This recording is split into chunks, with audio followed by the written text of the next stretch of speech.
DeadSec fans, there's an online mode for PC now?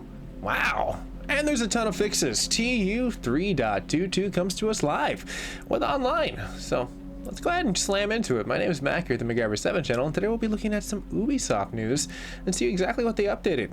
Let's go ahead and roll with it. Now this update should be rolling out right about now-ish, but seems like they're a little bit late.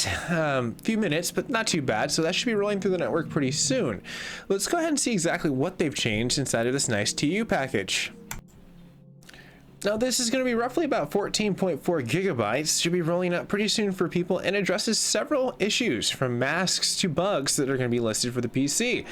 Also, you can file a bug report just in case there is tons of them still live within inside of the universe of Watch Dogs. So first on the list is going to be PC, and pretty much PC, as this addresses a lot of issues. And as you can see, that the infinite loading screen after initiating the in-game benchmark, which completely destroyed itself, and as a tester, that would be horrible. Moving on past that, with ray tracing, the non-reflective properties when enabled was not showing, now should. DirectX 12 comes into a nice lovely portion that doesn't give you a black screen anymore for invisible UI elements that are loading inside the game for the first time you utilize it.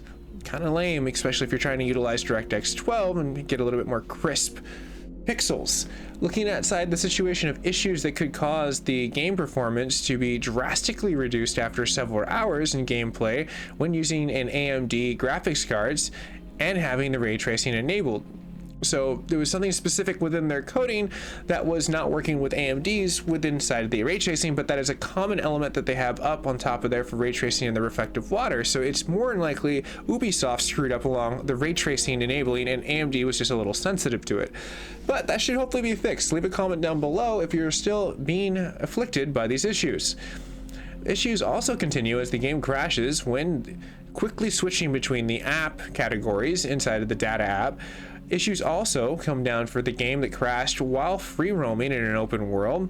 The hologram during the more human than human mission to not be smooth when using high, very high, ultra, any preset basically in DirectX 12. A little redundant in my personal opinion since they've already addressed the DirectX 12 issue. It could have been summed up directly there, but at least they're being a little bit nitpicky. Looking at the issues that cause the game to crash when selecting certain weapons, and on top of that, the upgrade button inside of the tech lab to not be highlighted when hovering over it with the mouse pointer.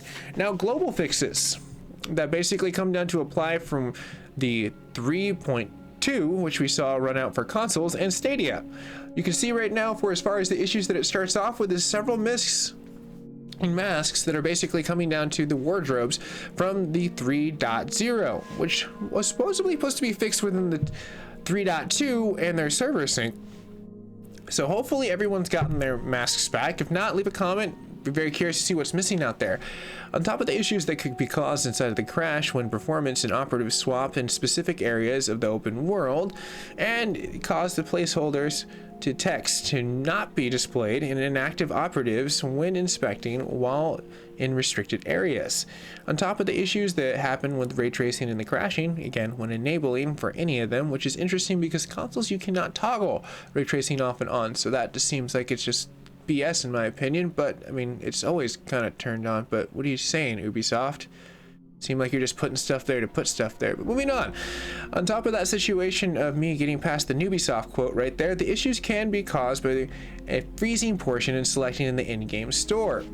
So that's going to be pretty much our patch for as far as the 3.22. Hopefully this has fixed a lot of issues out there that have been live, and I would wait to see what they have to say in the next day or two, if not, because they've been following up with a lot of broken stuff. Just like with Assassin's Creed, they did a big update, and then they just had a crappy system integration for as far as the gold, and they had to fix it and put out a hotfix instantaneously the next day. But if you're new to the network, you can always like, share, and subscribe for more free content. It helps me out as a creator, and if you do today, you'll be getting all the cutting edge news of what Ubisoft might be doing, and hopefully it'll be Ubisoft's clean fixes. Seems to be far and few nowadays with them. But everyone, stay safe, stay classy, and I'll see you guys and gals in the near future for more game related updates.